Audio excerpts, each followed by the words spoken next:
Eric Crawford, how are you, sir? I'm doing great, Matt. How are you? I'm doing so well. Thank you for coming in today. I appreciate you. Yeah, well, thank you for having me. It's a real pleasure. I have a friend, actually, I see your Patagonia shirt. I have a friend who actually just wrote this book called The Wild Advantage. And it's this incredible book about the corporate financial case to taking people out into the wilderness and connecting them back with themselves. And one of the people she talks about is the founder of Patagonia, how this person, how this person really realized that there was this like niche and this need. And there was, anyway, it's a very interesting story how so much of corporate America is kind of making this full circle to, we have taken people out of their natural existence. We've stuck them in these cubicles. We've gave them a plant to try to help them feel like in nature.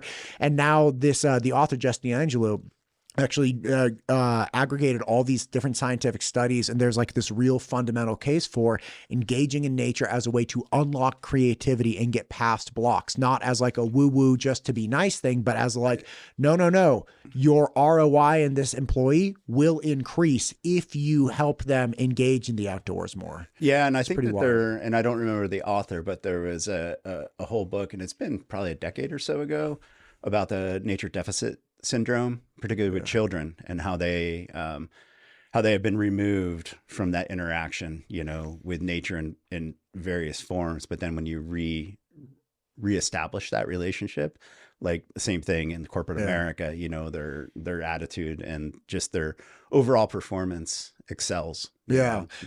I took my kids for a hike like 2 years ago.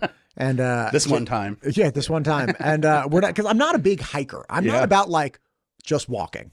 I'm like walking, but it hurts. Walk to walk, right? Yeah. It's like my back hurts. Like I twisted an ankle. You got to get fancy shoes. I'm not hiking, right? Yeah. Anyway, so I take them I'm like, I got to get them out of here. And this is, when we've since moved, and now we have, like a little bit more space, and they're, like on their four-wheelers and digging holes. They're out.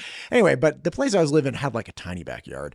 So I take him on this hike. And to your point, he was 10 at the time, my 10-year-old, we just walk onto the trail and he's like, his eyes light up. He's like, I feel so alive. Yeah. I was like, you do? And he starts running. Yeah. Right? He's running around. He's like, like totally just losing his mind. Yeah. Having the best time. He couldn't help himself. He's like, I feel great. I'm like, what has happened to him? Yeah. And it's that interaction with the outdoors and this freedom to be, do what you want. There's really no rules, you know, to speak of. And the wind in your face, and just that reconnection. And it's not surprising. I mean, my kids respond the same way. It's awesome. So look, you are a fish guy with Trout Unlimited. Yeah. You're not a bear guy with Trout Unlimited. No. Wrong organization. Yeah, you're a bear guy. Wrong. Yeah. But Salmon and Steelhead, yeah. Obviously you do a lot of work in the Snake Basin. Talk to me about Salmon and Steelhead. Yeah, I think, broadly for my work, work in the policy realm, in engagement and outreach, both with our grassroots, people that enjoy trout and salmon throughout the state and throughout the Columbia Basin for that matter, but then also with our electeds. And I think right now, we're really at a critical point with salmon and steelhead, particularly when it comes to, salmon and steelhead in the Snake Basin in Idaho.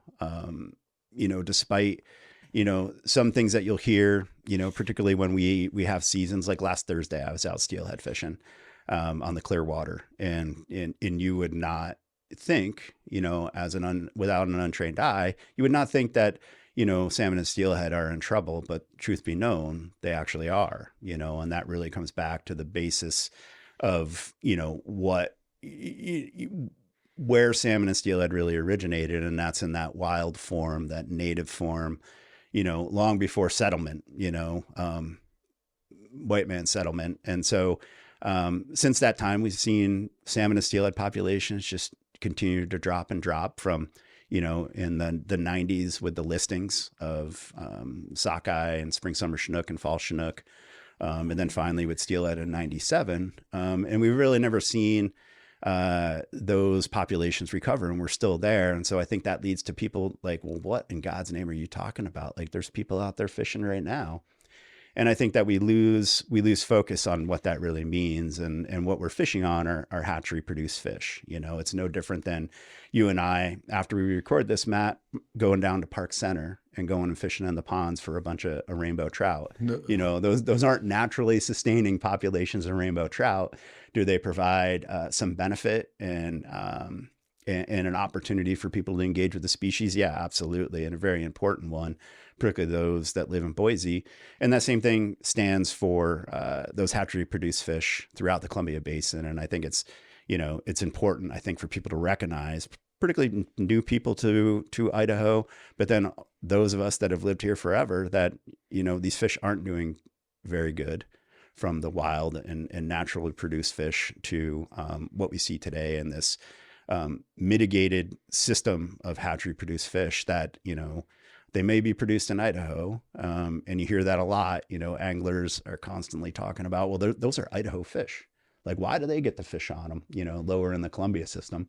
And it's like, well, that's how it's been forever, you know, that they, you know, historically made up 50% of the return into the Columbia. And so all these various communities and societies have always relied on them, whether they're, you know, non-tribal and tribal, particularly, to commercial fishermen, to recreational anglers, you know, to people that are just wildlife watchers that really enjoy knowing that salmon and steelhead are completing this cycle year after year.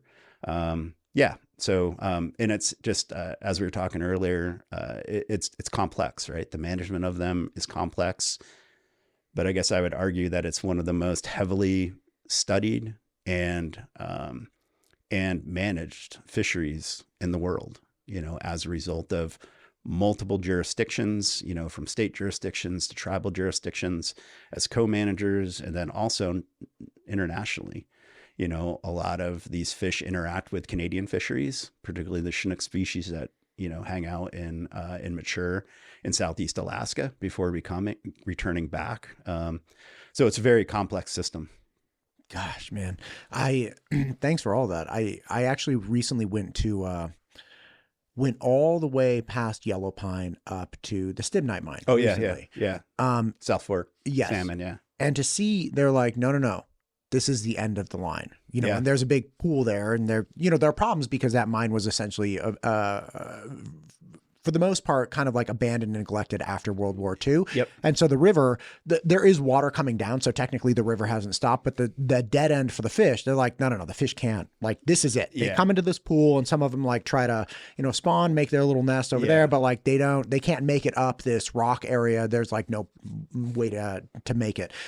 Anyway, but to see, it's like, oh, this is the end of the line, right? And in reality, everything upstream from that, over a long enough time frame, we'll see the effects of not having nutrient returning to it, right? Yeah. So it's like, okay, look, the tree's even here. Like, if you can make it up to this pond and you can get some semblance of, you know, population coming back, so like everything from this pond down, that'll be fine.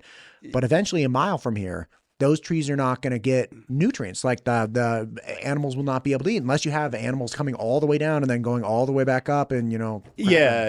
And that's referred to as ocean derived nutrients, you know, right. And much of the landscape relied on that historically, you know, whether it's, you know, in tree growth or various other riparian vegetation, but then also, you know, other native species, you know, whether it would have been, you know, black bears that relied on these salmon runs, right.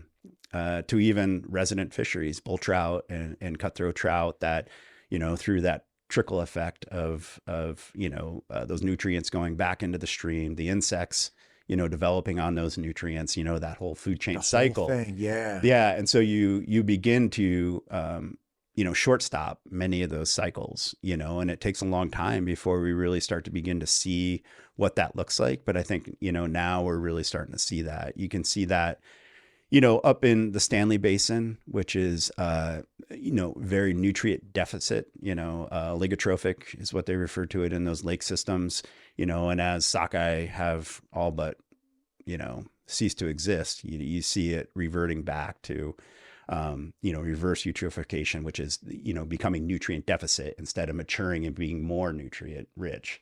And so, yeah. It's my understanding that some of these species have been preyed upon by other species that have, I can't remember exactly. Anyway, I don't need to know the exact word, but there are other fish that eat the baby salmon, right? Like piscivorous, yeah. Piscivorous fish, yeah. Is there any conversation about, like, I saw that the last round of the quagga mussel treatment happened recently, right? Yeah. And again, different subject, but it's kind of like, okay, look, we're like, life is eating life, right? And you have a bloom of one type of life and that kills other life. We were talking about elk before, and it's like an explosion of elk population is very hard on other undulate populations. They're all fighting for the same resources over the winter time. Like, we have these balances.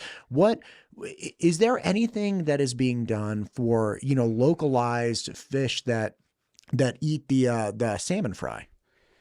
Yeah. And so there are, and in some instances, kind of the exact opposite of what you would think should be happening. So a really good example are northern pike minnow. Northern pike minnow. That's the one I was trying to think about. Yeah. For some reason, they get a bad rap. But northern pike minnow are native to the Snake River Basin, much of the U.S., and they have been subject to a targeted effort to reduce their numbers, particularly in the lower Snake and then further into the Columbia. And there's a pike minnow sport reward program that's funded through Bonneville Power Administration money. But here you have two species that co-evolved, salmon, the various species of salmon, and then northern pike minnow. But for some reason, we've decided that northern pike minnow are detrimental, even though they co-evolved. And so for the longest time, at least the last 2 decades anyway, there has been this reward program for pike minnow throughout the basin, not up into the Salmon River by any means, but there are places that, they can prey upon. And that's where you get back into this discussion about native versus hatchery production. And, when hatchery fish are released, they're released in a fairly large release group. Some programs are what's called volitional release, which they just open up the gates of the runway or the spill or you just can't even think of what it's called now, but at the hatchery. You should have taken the coffee. Yeah. And then they voluntarily release themselves, right? And so that's a little bit staggered, a little bit closer to natural out migration. Whereas, you have native salmon and steelhead that, are out migrating through a window, within 2 months of one another, but it's spread out and it's not concentrated. And so there is, this prey flooding that provides great opportunity for species like northern pike minnow. I think more concerning though now, as we begin to recognize what's going on, is the non-native species, particularly down in the lower Snake system. That 140 mile stretch of dams and reservoirs have really provided a really unique habitat for smallmouth bass and then walleye, which are both non-native. Both are known to be pretty ferocious predators.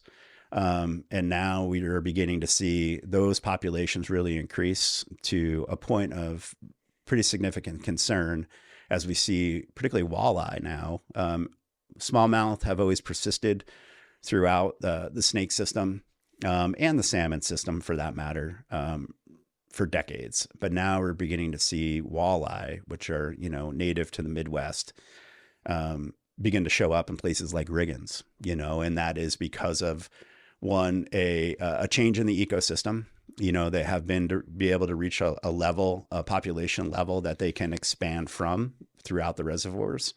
And there's documentation of them, going up through the fish ladders, through the windows at each of the 4 lower Snake River dams. And so, that is more of a concern probably right now, and beginning to see a lot more attention on that from the state fish and game agencies.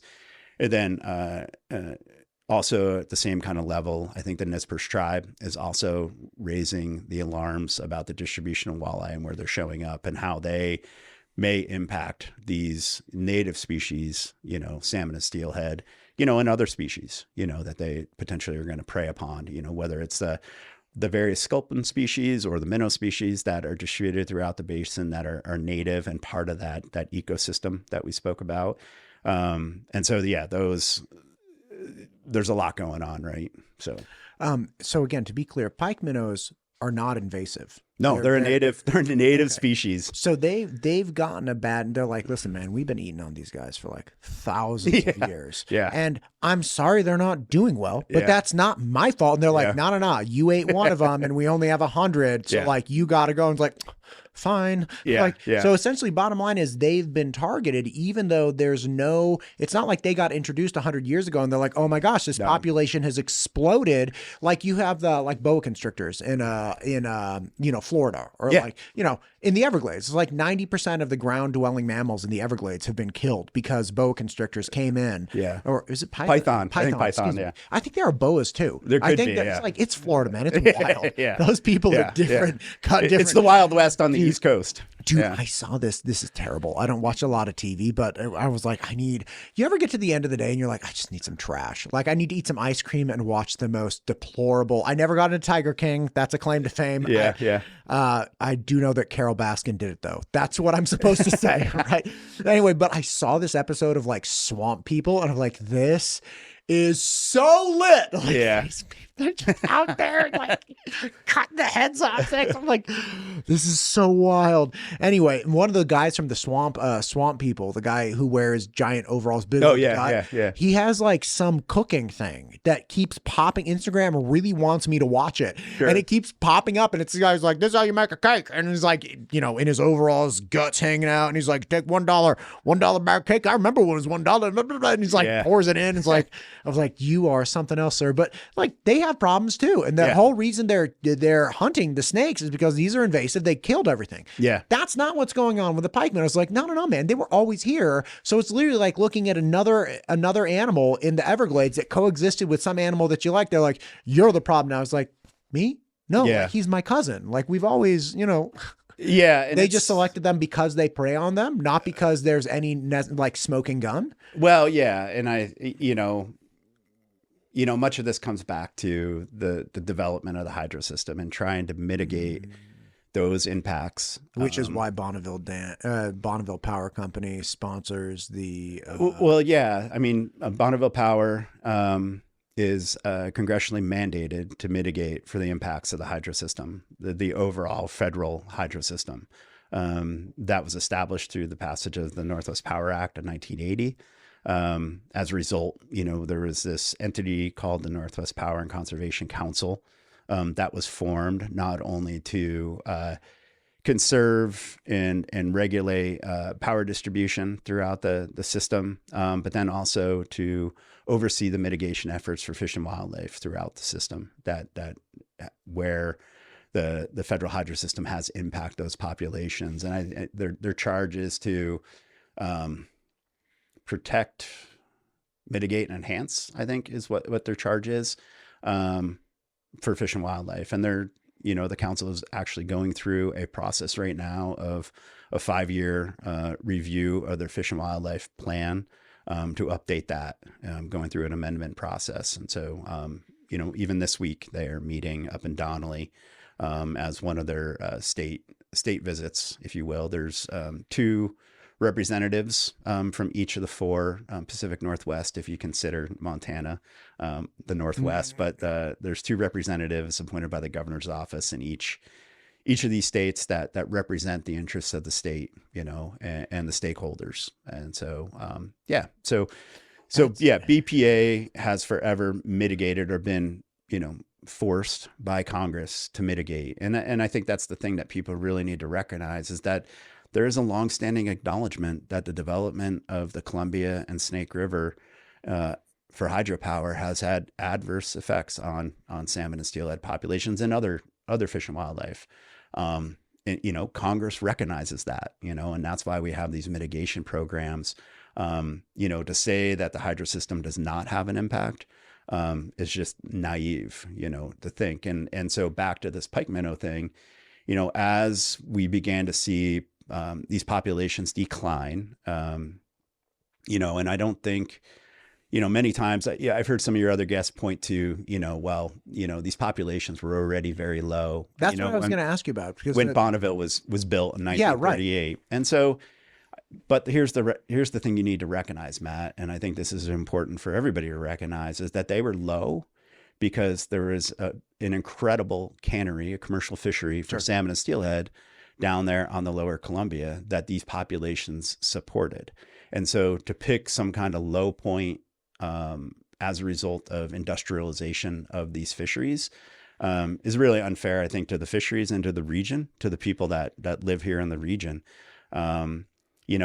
So the question is, well, where do you start the clock from ticking, Okay. and what point do you measure, and should you be accountable to recovery efforts? And that leads us to a thing called the Columbia Basin Partnership Task Force. Could I ask a question? Yeah. Okay. Please do. Okay. So and by the way, like I really like the Monterey Aquarium, right? And we go down, like when I was still in my former life, kind of in that area, we go, once a year or something, and they have this big homage to the cannery industry that, used to be there. And of course you had these sardine canneries that was like, everybody thought the abundance of the ocean could never be like, we have so much.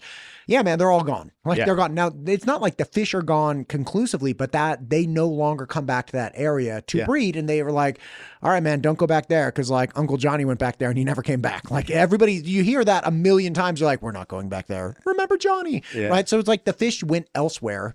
And of course their populations were damaged to a degree, but those canneries, that industry just evaporated because they're like, oh, dang, like we fished too much. In 1938, when Bonneville was built, what was the state of the salmon cannery that was downstream from the dam? Like, was that still like pumping along like crazy, or was it like, nah, like in the late 20s, they pretty much shut it down and the salmon didn't really recover. And then they built the power station. Then they built Bonneville Dam like a decade later. Yeah. So, because I have to imagine by the time Bonneville was built, that cannery was all but done anyway, because the populations of the salmon were already decimated. Yeah. Yeah. And so there's a bunch of, I guess, accountings of the poundage, specifically the pounds of fish that were harvested. Yes. And much of the historical runs were reconstructed using that data. Sure. And so, for example, National Oceanic and Atmospheric Administration, NOAA, and then NIMS, who are responsible for recovery of these threatened and endangered species, they use an estimate of 10 to 16 million salmon and steelhead returned to the mouth of the Columbia River annually. At what time? So that is reconstructed from cannery records, right? And almost 50% of those fish were produced, I think is the best way to articulate it, born of the gravel, and returning back to the Snake River Basin. And those are reconstructed from what they have for hatchery or from cannery records, and so you don't have. Was that 1937? That would have been the late 1800s. Okay, great. Yeah. And so that doesn't even take into account, oftentimes you will hear narration, particularly from tribal representatives, of stories of being able to walk across the backs of salmon and steelhead. Could you imagine? No, I can't, And so now, granted, Matt, I think this is really important to take into consideration. No one is suggesting that we are ever going to reach that level of recovery ever. One, you have systems that are no longer accessible. We have the Hells Canyon complex here, just west of town. And so much of the Middle Snake is no longer accessible in those tributaries. You have Dorshack Dam there on the North Fork Clearwater that doesn't have passage. That was an incredible steelhead production river. But the good news is that, Idaho Fish and Game estimates that 60% of the available habitat or the habitat in Idaho is still accessible and available. 60%. Now that is because of,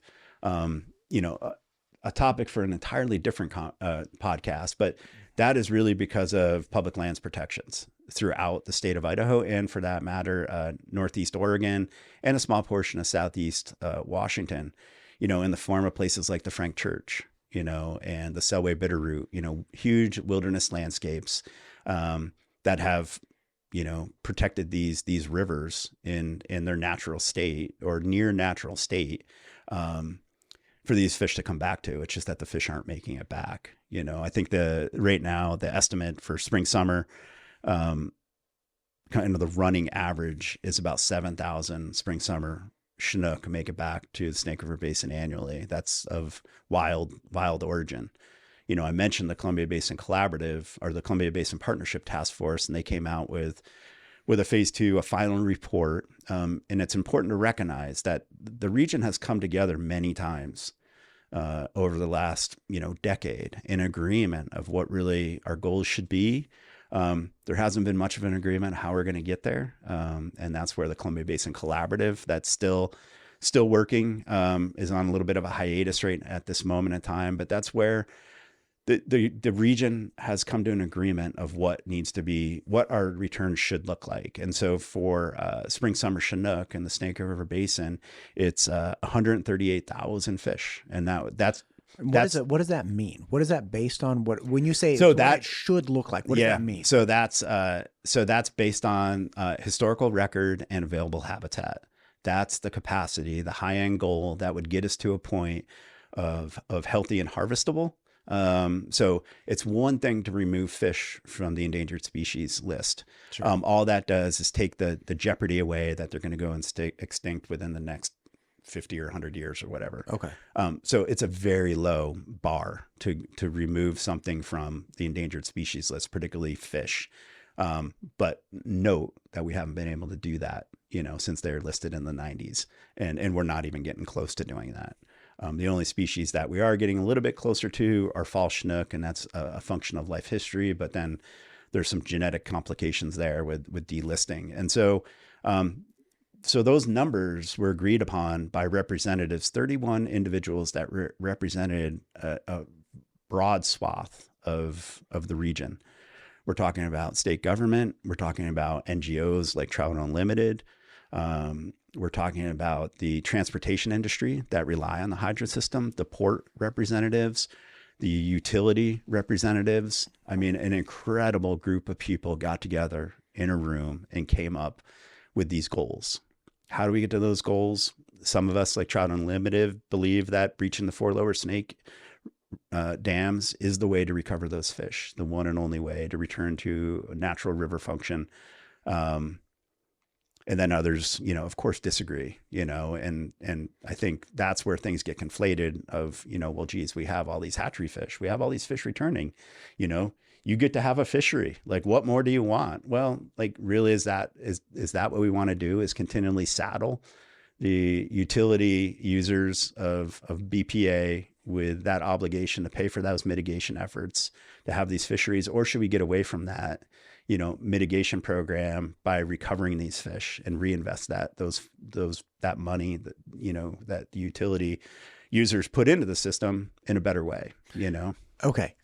Couple questions. Yeah. Okay. So first off, thank you for all that. That's a ton of information. Yeah. All great information. Yeah. But if we could, let's go back through time.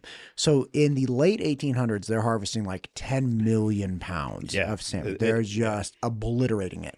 Sometime between then and 1938, that hatchery had to have shut down that cannery, because in 1938, when Bonneville, the first dam was built, Bonneville Dam, the salmon were already decimated, right? So like, you're not harvesting to an extent. Yeah.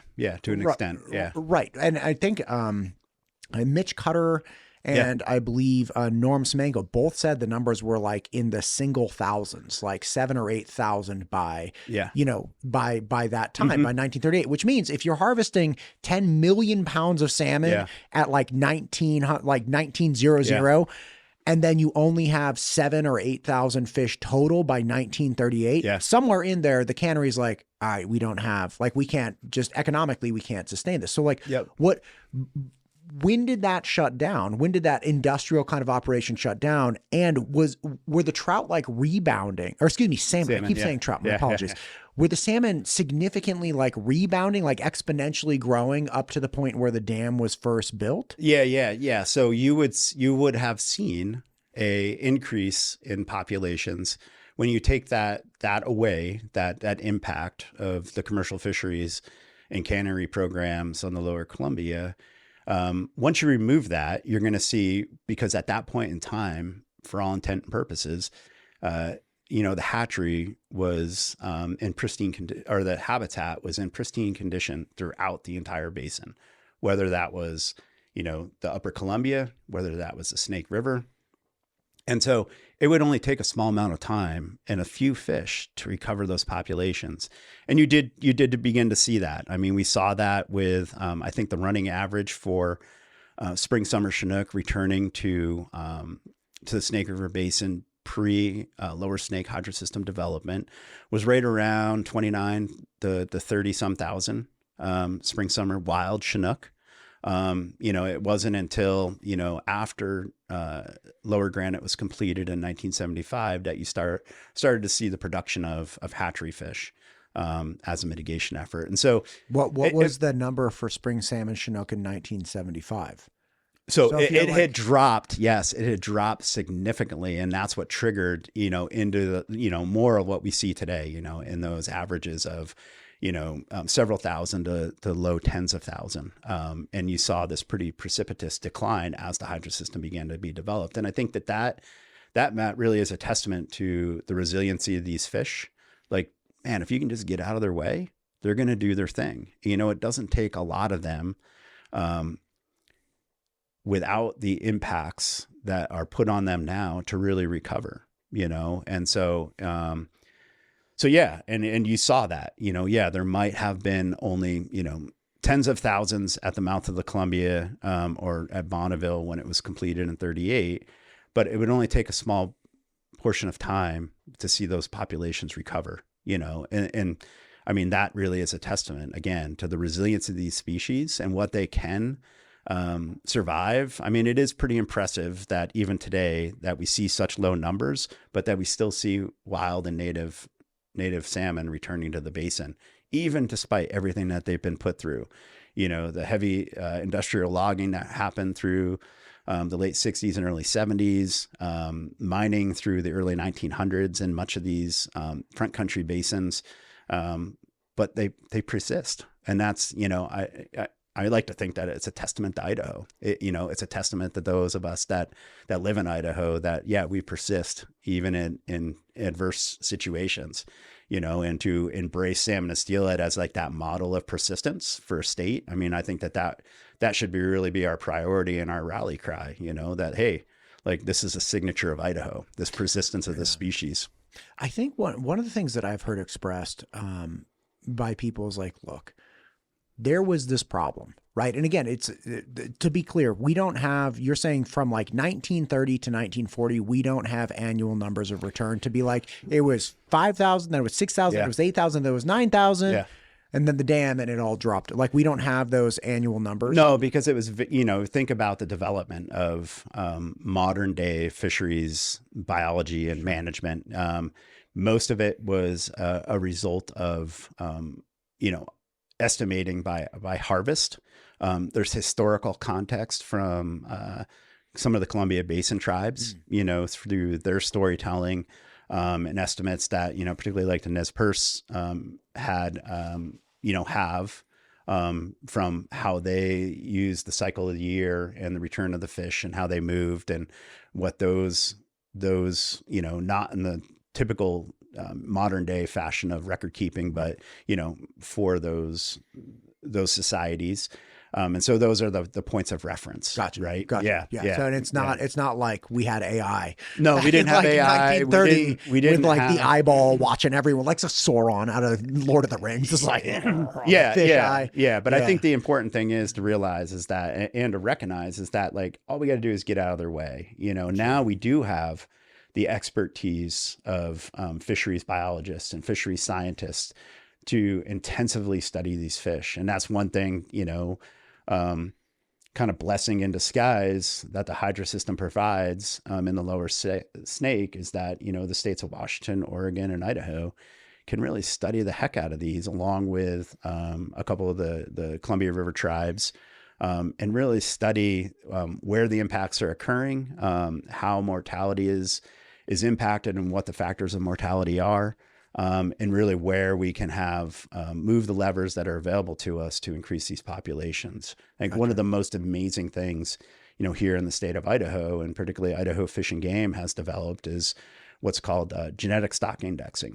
And so Idaho Fish and Game back in the mid or late 2000s, early 2010s, had begun to build a database of genetic information from fin clips from native wild populations of Chinook and steelhead throughout the state. So going into places like the Middle Fork and electrofishing or hook and line to collect fin samples of juvenile rainbow trout or steelhead and Chinook, and have built a genetic database. So now they can actually determine from a fin clip at Lower Granite Dam, the utmost dam at in the hydro system on the Lower Snake, before they get into the Idaho waters, what population those fish are actually from. That's wild. It's incredible. And so that's just, such important. Obviously, just the more data, the better. And that kind of thing where it's like, okay, who's surviving? Why are they surviving? What's the probability of like all of that stuff is just wild that they can figure out. Oh, it's amazing. And so, and that's, there are some, people, of course, that support the dams, and rightfully so. I mean, make no mistake, Matt, like I live in Moscow, Idaho. I live on the Palouse.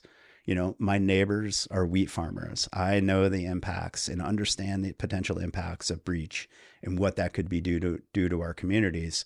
But, Trout Unlimited, for example, we have been a stalwart in supporting a comprehensive solution, one that makes us all whole, one that compensates and or finds alternative measures for transportation of those commodities off the Palouse, whether it's wheat and or, pulse crops no longer are barged through the system, but wheat is the primary product. Right. How do you transition away from the hydro system? Like, I'm an Avista customer, so I'm not on the Bonneville power grid, but at the same time, it's not lost on me the impacts of energy production and what that could do to folks that live out in Deary and such, and or say the Upper Salmon and Chalice. Well, power production anywhere. Like, the number one thing we all want to know is when we flip that switch, the lights come on. Yeah, and they stay on. Yeah, and aside from, salmon and steelhead, and the impacts that the hydro system has on them, I mean, we as society need to get off on a right foot and start building out energy, alternative energy production, to continually to hang on to this notion that the lower Snake River dams, as important as they are for on-demand power, they only produce a tenth of a percent to the Bonneville power system. And so, with that being known, like, how do you build out more? And is it realistic to say, man, we're short 30,000 megawatts, would it be okay just to compensate for what what the lower Snake River dams produce, in this effort to once and for all get away from this continuing cycle of litigation, which TU is not engaged in, this continuing cycle of up and downs of salmon and steelhead returns, up and downs for the guiding and outfitter communities through the entire Columbia, all the way up into the Stanley Basin for these small mom and pop sporting goods shops. May I ask you something? There's a strategy that I, as a naive person wandering through the world didn't really understand existed until recently, which is essentially you have a problem that can never be solved. Not that it can't be solved technically, but it can't be solved because were it solved, then that would be a problem for everybody involved. This is where you get the homelessness complex, industrial complex in, say, cities like San Francisco. This is where you get the crisis and rally cry around illegal immigration. This is where, like, all of these things, because people fundraise and run political campaigns based off of these very issues, this crisis, right? And and you see that, again, a lot of different issues. One of the criticisms of Representative Simpson's bill or his resolution from years back, that he had put everything together. It's like proposal, the proposal was essentially like, okay, we can pretty much make most people whole here. Like we could actually do this. The problem was it stopped litigation for like 50 years or something in that order. And people that stake their claim in the world off of equal access for justice, and they're like, we need to be able to fundraise and sue off of this issue or our organization will cease to exist. Although we would get what we want, which is breaching of the dams and these other things, we can't go along with this because we won't be able to fundraise and litigate off of this issue anymore. Like, to what degree do you think that's playing into this? Because, like, when I hear about a proposal that most people are like, nah, man, it solved like 9 out of the 10 points. Yeah. But one of the problems is that it took away a fundraising mechanism. Yeah. And I mean, I think that is, I don't experience that from a Trout Unlimited perspective. Oh, sure. I'm not saying that's what. Yeah. And I'm just trying to think through, some of the NGOs that are engaged in the issue. We could both agree that there are NGOs that do engage in hyper litigation. And they fundraise 100%. off of this. They get people that don't know anything about it. They're like, help us save the salmon. Just write us the check. And they're like, and I think it's a little sincere to think that that is the motives of these organizations, is to just purely fundraise off of a crisis. Well, I think the idea of sue and settle has been a little bit blown out of proportion in the perspective of natural resource and conservation, but more so in an environmentalist standpoint, more from a preservationist standpoint. That I think that it's been a little bit, it's a rallying cry, I think, by people, shall we say, on the other side that are just as guilty, 100% just as guilty as fundraising off the issue. And both sides do it. Yeah. Like if you look at illegal immigration, you have, people classically more on the right saying like, we need to get rid of all illegal immigrants. We need to make our community safe. And then you have people on the left like, we need to save and again, this is total stereotype, but you have it on both sides. But like, let me ask you something. Why didn't the proposal pass? Well, so, if you had an opportunity to review the proposal, it was incredibly robust. It had something for everybody in the Pacific Northwest. I would say at that moment in time, there wasn't Democratic support from the Democrats of the Northwest. Representative Simpson, being a Republican here in Idaho, was invested in recovering these fish, not only for Idaho, but for the entire region. And for whatever reason, at that moment in time, there wasn't support, from the other side of the aisle. Why that is, I have no idea, Matt. I've never heard from, anybody in the region to know the electeds of why they didn't support Representative Simpson's proposal. Dude, politics, they're so weird. We will likely never know. No, you never will know. And it's a shame, because it really was that opportunity once and for all, to benefit the entire region. It was an incredible, forward-looking proposal at that moment in time that would have gotten away from all of this, and there were a handful of organizations over on the west side that, did not support that and came out very, very quickly of why they didn't support it.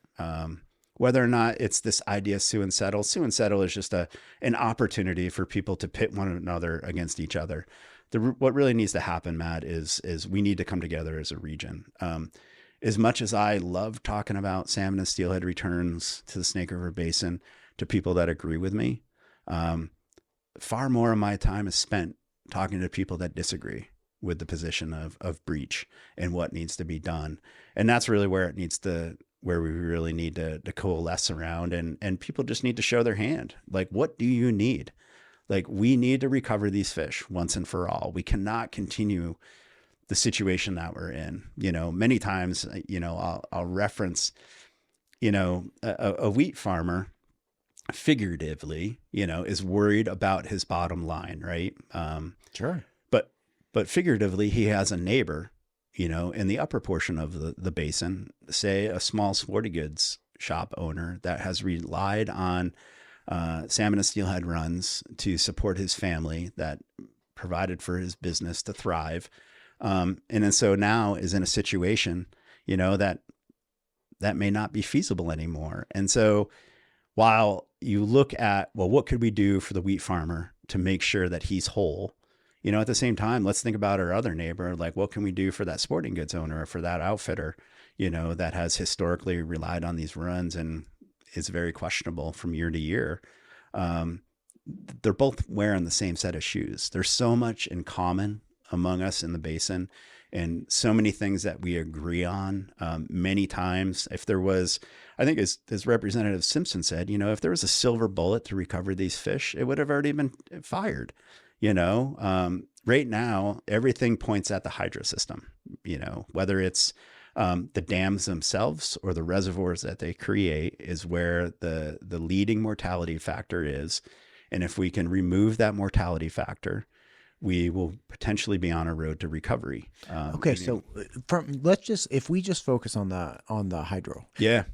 When you're like, hey, first off, we're trying to create as much power as possible right now today with those systems in place. Yeah. Right. And like, what is the answer? Right. And again, I've had, Representative John Gannon on recently, who's, like, oh my gosh, he has this big graph. It's like, the spike goes straight up for power consumption. Yeah. You and I are sitting here with cell phones. Like we're complicit, right? Yeah. We have all of these things where it's like, okay, nobody's disagreeing that, hey, we need more power. Yep. Right. Everybody agrees. The problem is, it's like, okay, if we start removing pieces of power, like where's the additional power to compensate from that when we're aggressively trying to get all power today, right now already, right? So like, what's the alternative? Well, yeah. And I think that is a short-sightedness of the region, But what is a short-sightedness? The lack of building out new power sources. How do you see that? Like we have the B to H transmission line. Yep.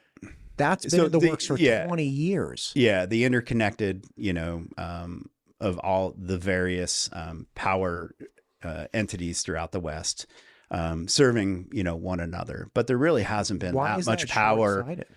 Because there really hasn't been that much power brought online in the Pacific Northwest, particularly in Bonneville's purview. If you go to the interconnection queue that Bonneville hosts, that is how power developers kind of get into the queue for review of their proposals. I mean, there is just a ton of projects sitting there languishing. And then, of course, you lose funding for it and or permitting. And so then it just falls by the wayside. But Bonneville has been so invested in the hydro system for so long and has not brought anything else onto the grid, with the exception of the attempt and the big whoops with nuclear there in Tri-Cities and there's another really good example of, saddling the consumers, utility consumers with mistakes. Here we are, a mistake of thinking that somehow the development of the hydro system is not going to impact these fish. So they're saddled with paying the mitigation efforts. They're saddled with paying for the cost of that nuclear program that never came online, that went running over, and they're still paying for that. So right now it's estimated that a third of Bonneville Power customers' bill goes towards mitigation, salmon and steelhead mitigation, fish and wildlife mitigation, and another third goes to whoops, paying for the nuclear program that never was. And so there are opportunities that we just, I had a utility executive tell me, early on, right after Simpson released his proposal, that he's like, listen, Eric, like electricity, like we can do anything. He said, and he's an electrical engineer. And he said, Eric, if you told me 10 years ago that LED light bulbs were going to be in every house, incandescent light bulbs were going to be falling by the wayside, I would have said you're crazy. But that's a testament to how quickly energy development really moves. And he said, so there is nothing that is beyond the reality. Does it take substantial investments? Yeah, of course it does. So did the entire development of the hydro system. Like, it wasn't free, and it's still not free, And that's where, more broadly, if we can, get ourselves away from this idea of we're fighting about what's best for the fish, what recovery looks like, whether we breach or not breach, but focus on, how do we make our region better and stronger, similar to what Representative Simpson was trying to do. How do we build out this need for electricity? Yeah, I was okay, but wait, if I may, and I'm sorry, you're hitting so many things. How do we replace the power? Because we can say, hey, we are in this bind because of this answer. And again, I don't know specifically with Bonneville Power. I'm 99% sure it is a regulated monopoly for distribution and transmission, but it is not a regulated monopoly with production. So is it? So it's not FERC regulated. It is quasi-federal agency that really has very little congressional oversight. And so kind of work out on their own and do kind of as they wish. Okay. So when you say they haven't brought on additional power, does that mean that at scale? Yeah. Okay. But does that mean that Bonneville Power personally is not building power production, or does that mean that they put out a request for proposal, right? RFP, and that they were like, okay, we Bonneville Power, we could build this gas generation plant for like $100 million, but damn it, this other company over here, they can build the same thing to get the same megawatts for 70 million. So they're going to get the bid. So then Bonneville Power doesn't get the credit for building generation, but it is onboarding more megawatts of generation. Yeah. And so Bonneville's more in the business, because they do have the hydro system, and that is their bread and butter. Right. Sure. And then really they're in the business of transmission, and that's where that interconnection queue really comes on in various, I guess you could say, private investment. I think a really good example of a forward-thinking utility was Salmon River Electric Co-op over there out of Chalice, and they were investing in a company that was operating down on the INL in small modular nuclear reactors. And so I think that those investments are what we need within the region, because it is very well, recognized that we're looking at a 30,000 megawatt shortfall. We're coming to that cliff.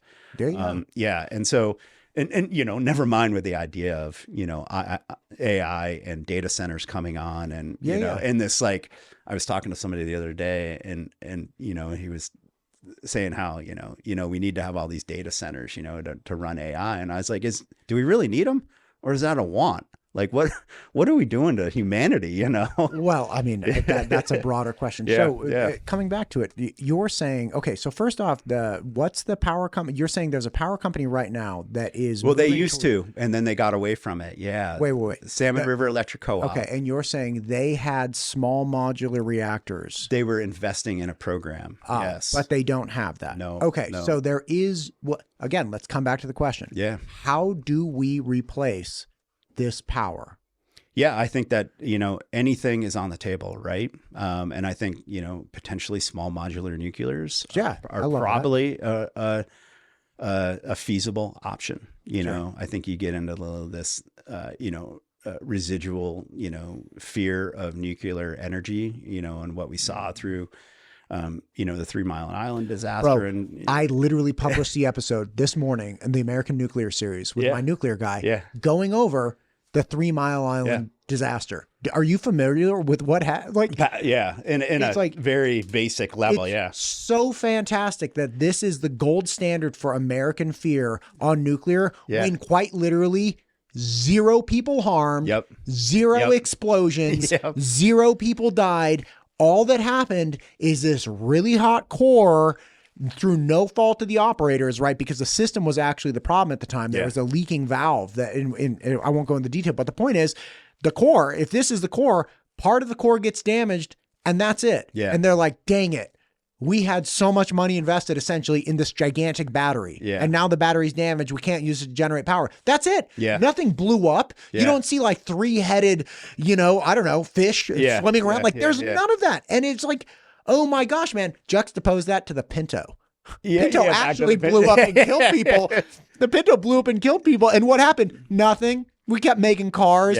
They got a lawsuit. Nobody even got hurt in 3 Mile Island. So it's one of those things. So okay. So the idea then is like, look, let's replace this power. Let's just be clear. Like, energy is not my forte. You know, I think you had Mitch Cutter, on here, and Mitch is pretty well schooled up on it, but it's not really my forte. But it's I think a reason for us more broadly as a region to think about, well, what does this mean? Like, how do we transition? Like, we need to transition. Why can't we take into consideration, what we need to replace potentially on the lower Snake when we have this conversation, when we build out new energy sources? I think is really my position, and our position at TU is that, we support, other alternatives. We need to provide other alternatives for the region because we're just not going to have enough energy.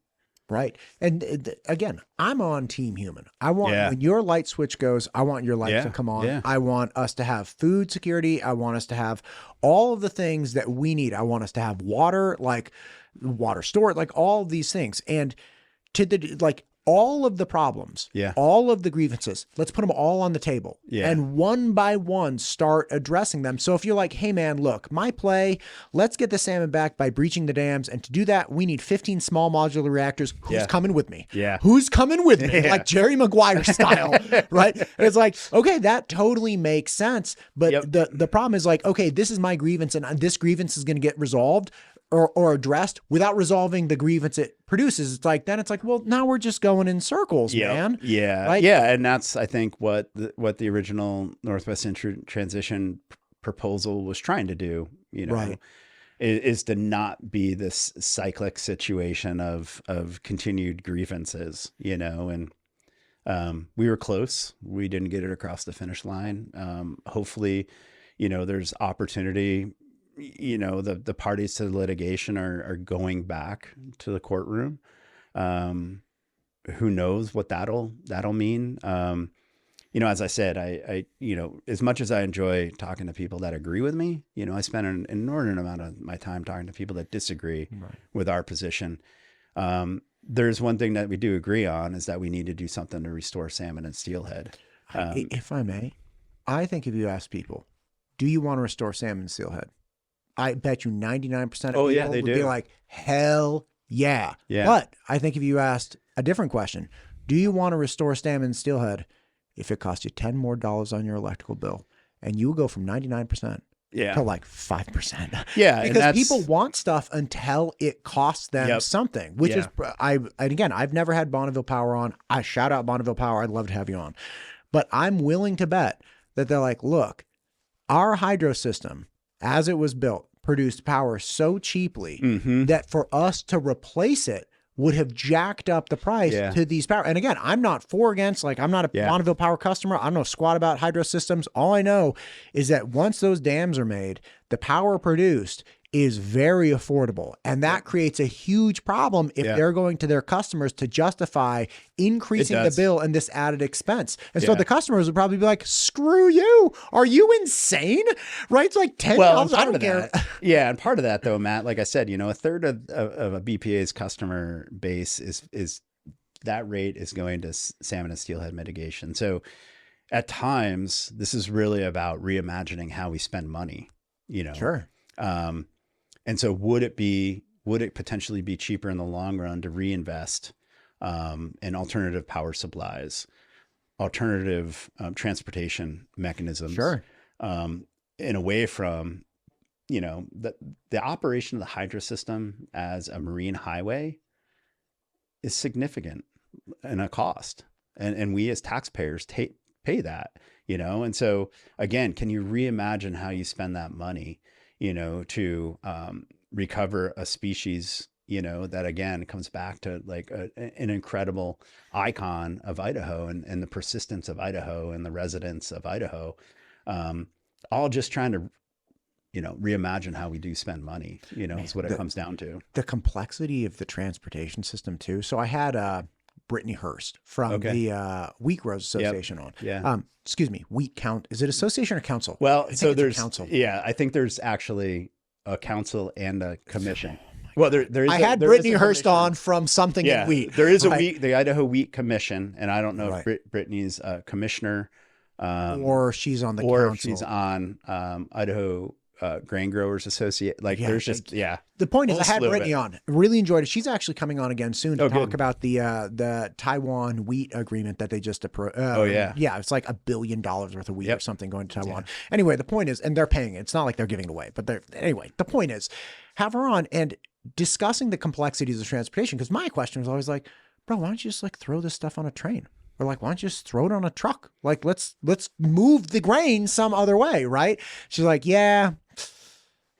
Problem with that is, and then she goes down this whole, capital outlay, right? So barging it costs money. And she's like, roads cost money. You have traffic, you have these gigantic things, rails like $100 million per mile or something crazy, like all of these different considerations. And again, I'm not saying one's right or one's wrong, but she's like, it's not as black and white as like, just get some trucks and start trucking it. It's like, it's this whole big slew of other things. Then you get into environmental factors, because apparently barging is way more environmentally friendly and like carbon friendly than, so they say. Listen, I don't know. I'm an idiot. Never mind. The reservoirs are this incredible methane gas producer. Right. That is like the worst greenhouse gas, but we're not going to talk about that. We need to get a giant bubble over the reservoirs and just capture the methane like they're doing over at the Ada County landfill, right? Like, but the point is like, it's almost like, oh my gosh, man, like my head just hurts starting to parse these things out. Yeah, and the Camas Prairie and Palouse grain growers have, evolved with the hydro system. Right. And so, and that is what they know for transportation of their goods to the market. But the thing that I constantly don't understand and really haven't gotten a good understanding is the northern portion of the Palouse, that's not really within feasible trucking distance down to the Snake, primarily uses trains to get their product. The Golden Triangle out of Montana, they use trains. The handful of grain growers in southern Idaho, they use trucks. And so what is so unique about the Palouse and Camas Prairie, they do produce a high quality product in very specific grains, wheat, that are, used in, Taiwan and, Asian, across the world. Yeah. And so there is that, and there is this timeliness to getting it to the port, for ocean going transportation. But at the same time, well, how is that really that much different? And is this, just, in a way, a crutch to not have this conversation?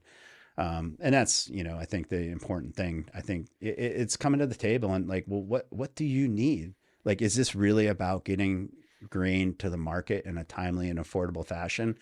Well, what does that look like in another mode of transportation? What did Representative Simpson's proposal have for the transportation? So it was transitioning away from the hydro system, potentially to rail, and then to a lesser extent trucking, but it was mainly rail is transitioning. People don't realize that there's an existing rail line through the hydro system as we speak. Portions of the northern part of the Palouse utilize rail. In an incredible development, Bennett Lumber, who is the largest private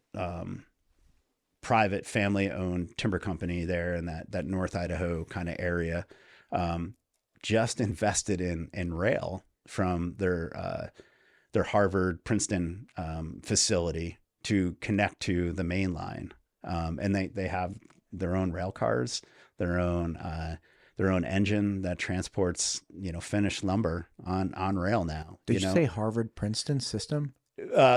Harvard and Princeton.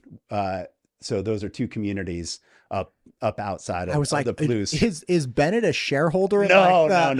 In the Ivy Leagues? Trust? No. Well, I could see small timber little communities. I could see Harvard and Princeton owning timber shares 100%. Those endowments are robust, baby. Yeah. And so Bennett, has invested in rail for transporting finished lumber through much of this geography that we're talking about right now. And so, but again, Matt, I don't want to sound insincere by any means. Again, it comes back to like, I live in Moscow. I know what these communities and what these individuals, how hard it is to make a living and how dependent these communities are on these industries. And, and I'm sincere about the idea of like, hey, we need to come to a collective solution of compromise on both sides and how we recover these fish. If we can recover them with the dams in, then that's great. And it really comes back to, well, why is he harping on these dams so much? And I think it comes back to another metric. We really concentrated on fish numbers in abundance, and as an angler, and most anglers look at dam counts and are like, oh baby, like, is this going to be a good run? Like, should I start planning a trip up to North Idaho to go fish the, the clear water, the salmon? And those abundance numbers are important. But at the same time, there's another metric that is used to determine the viability of these populations. And it's small to adult returns. And it's a ratio. And so just in the most general way to explain it, if 100 smolt outmigrate out of the system and only one comes back, then that's 1%, right? And so that's bad. You realize the basics of biology. You need two of any species to reproduce, and that's an oversimplification. And so when we start looking at SARs, and it's like, well, why the lower snake? And so you just look at the entire Columbia system, and this idea of 8 is too many. 8 dam passages, whether that's as a juvenile outmigrating or as an adult returning, 8 is too many. And if we look at, say, don't they lose 5% through the dam passage every single dam? It's like 5% of the smolt. 8 times, it's 40% of the population's gone. Am I misremembering this? No, you're pretty close. Yeah, I mean, through each, from the forebay to the tail race, the Army Corps estimates 97% survival. But that's just in the concrete. And so, of course, once you get into the reservoir system, mortality increases. And so I think, on average, 5% is probably safe. It's probably higher than that. And I don't know about you, Matt, but I will gladly take that much as a recurring payment out of your retirement account. And right. And we'll see, and that's the thing. That's the point, right? It adds up. It's cumulative impacts. But these SARs, if we look at populations lower in the system that have fewer dam passages, like the Deschutes, it has 2 dam passages, and we see an SAR of 5.15%. Now, if we look at Snake River populations for spring summer Chinook, it's 0.9%. As we said, we need 2 of any species in an oversimplification. And so we need a 2% SAR just to maintain the population. Is that true? Yes. So wait, if the Northwest Power and Conservation Council, they have SAR goals for their mitigation programs. And so they have a sliding scale, a minimum of 2, maximum of 6 with an average of 4. So ideally, these programs should be working at 4. That is a building population at 4%. 2% is simply maintaining the population. And here we have spring Chinook in the Snake River Basin that have a 0.9%. What we see with wild steelhead is that it's currently, wild steelhead is 1.2%. So gotcha. And the reason I ask is like, I know you need 2 of any species to reproduce, but the percentages don't really mean anything to me. It's like, okay, but if one mating pair of fish can produce 10,000 offspring, then you have, okay, so then you get 1% of the 10,000, right? Yeah. And those fish come back, and that's 100 fish, right? And then you have 50 mating, let's say 50 perfectly mating pairs, and then each of those create it. So it's like the actual percent is kind of irrelevant to me compared to... it seems like it should be. But at the same time, it has become... it's not if you consider how many these fish can produce, because if you have 100 fish, you probably don't have 50 perfectly mated pairs. Like, so like, I understand there are complexities. And that's the thing. There's all the complexities, right? It's not as simple as, 2 coming back to maintain the population, right? Because, that takes into account all the other rigors of life, right? And so that's why the council has a 4% goal, which they have failed to achieve. All but I think 4 times for wild Chinook and a handful of times for steelhead. Man, whenever people talk about like the mating pairs, I always think about the tigers in the zoo.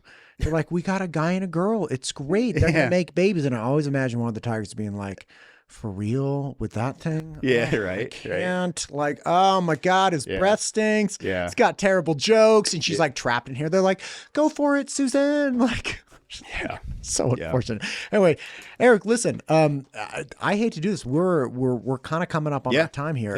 I have so enjoyed this. This is like, and I have a bunch more questions actually. I feel like we've just barely scratched the surface. Yeah. When are you back down from Moscow? Yeah, whenever I don't have any specific trips planned, but I'll definitely let you know the next time I come down. Do you come down like a few times a year? Several times a year. Okay, great. Yeah. Right. Yeah. It just kind of depends on lining up, meetings that I have and lining up other meetings. So sure, man. You just trying to be efficient and effective, at our work. Right. I appreciate that. Yeah. Text me anytime. Like, even if it's same day, just let me know when you're in town. I'd love to have you back in. These are really, really, as we said from the get-go, it's super complex, and just parsing it out, even if it's like, hey man, look, this is a viable option. Let's get small modular reactors. That takes care of one problem. One problem. Now, mind you, there are 20 problems, and the small modular reactor by itself is a problem as well. One that I'm, again, like I do a weekly nuclear episode. I actually got the green light recently to get Governor Cox on from Utah. Oh, wow. Because Utah is going super bullish with nuclear. Yeah. And so is Wyoming, actually. Yeah. And if that will bring a solution to so many problems that we are experiencing right now. It'll be better for ag producers, pump farmers. It'll be better for residential customers, better for fish, better for all of these things. If we can get small modular reactors and molten salt nuclear batteries going, like, it is so wild what could happen. So again, I'm really interested in that as a solution, but just identifying is like, man, this would be good for a lot of things, because when you're articulating, hey, why would small modular reactors benefit? Add recovering salmon to the list. Yep. Right. And those are two things, like nuclear reactors and salmon are not two things that are generally like bedfellows, but it's like, no. These are intimately connected, because if we can drive down the cost of power production and we can essentially usher in an abundance of power, then power companies and conglomerates would have the capacity to make some hard decisions that were otherwise impossible. Because they're like, okay, we really, like, if we squint enough, this kind of makes sense. Like, and then you get a little support from like state and federal government. They're like, all right, pull the trigger. Yeah. And then boom, all of a sudden it's like, okay, now we have that problem solved. Yeah. And like, now we're working on the other ones. Yeah. Yeah. And that's, it's really hard to see that at this moment in time and where we are, as a country in support from state and federal government. But at the same time, I look to the future and think that the future is bright, and that hopefully, we will see those type of investments, whether it's from state or federal. And, from the perspective, as you just pointed out, that, it could solve so many problems, one of which is deeply important, the Trout Unlimited, is recovering wild salmon and steelhead in the basin. So, man, I'm actually very optimistic over the next 10 years. I think we have there's so much momentum going towards large scale electrical solutions like nuclear, and there's no way to avoid it. That's the other thing. There's no possible way you can dodge the problem of, under our current iteration of power production, we do not have, like, try this one on for size. 40% of Idaho Power's electricity is produced by natural gas. Yeah. Yeah. We don't have more natural gas shares. There is no more natural gas shares that they can buy from, let's say, Intermountain Gas. Like, we don't have another pipeline. Like, we just cannot, like, it's very, very hard at this point to start adding additional power. You're going to have to get it transmitted in. And you can have, everybody likes a solar panel, unless you're in Ada County. Anyway, everybody likes a solar panel, but it's like, that's, we don't have the Southwest, Pacific Southwest has this incredible collection of solar energy. Yeah. And we can't get the Swift line to get the power up here. Like, we have all of these problems. And it's like, one of the overwhelming, talk about national security and defense. You're like, our grid is totally vulnerable at this point. Yeah. You want to take out 40% of Idaho Power? Just pop the odorizing stations. I feel like Intermountain Gas has odorizing stations to put the smell in. They're above ground. Yeah. All you got to do is drive a dump truck with fertilizer into it. Like, I'm not proposing this, but my point is, like, there are these alarm bells are going off. There are these real national security problems that could be addressed by small modular reactors. National security, salmon restoration, like, the list just keeps going. And Idaho really is, the forerunner in that, particularly with Idaho National Lab. Dude, we used to be. Used to be, right? Yeah. Now Utah's kicking our butt. Come on. Anyway, so listen, I really appreciate you. Thank you for coming on. Yeah, thank you, Matt. I really appreciate it as well. Is there anything you want to hit here, like right at the end? Yeah, I mean, I think it's important for your listeners to recognize the incredible value that salmon and steelhead bring to the state of Idaho, and just this idea. I have a friend that refers to them as mountaineers and mariners. Because they're born in the gravel and high elevation and go out and spend this time in the ocean. And I think that again, that is a true testament, the hardiness of Idaho, what Idaho has to provide to the region for its residents. And I think we can put our best foot forward and coming together and coming up with a solution to recover these fish. And, Trout Unlimited is here and ready to engage in those parties that are interested. So just want to thank you for having me. Of course, man. Anytime. Thank you for coming on. Thanks for making the trip, and we'll do it again for sure. Yeah, thanks.